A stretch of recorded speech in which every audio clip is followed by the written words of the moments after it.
Ina so ne kawai a nuna mata Abba yana da gata. Kuma shi ba ƙaramin mutum bane. Kuma yana iya auren ko mata nawa ne a lokaci ɗaya. Ta yaya ne zan nuna mata haka? Ta hanyar aura masa wata matar mana ranka ya daɗe.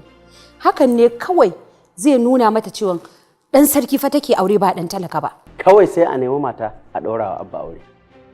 Allah ya taimaki sarki. Ai ba wani nema da za a yi.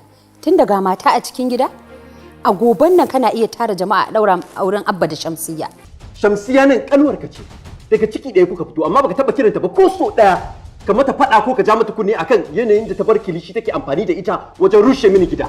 Haba Abba, wai me kake gaya min ne? Me kake nufi da wannan maganar? Kai ka san me nake nufi. Yi kake kaman kana goyon bayan hakan. Kawai ina so in gaya ma ka bi umarnin sarki.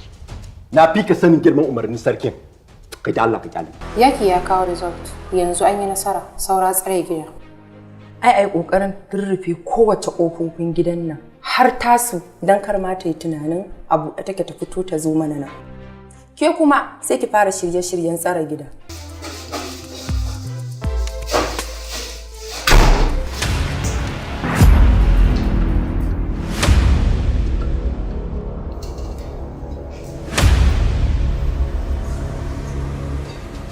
What? It's not possible. And to show me?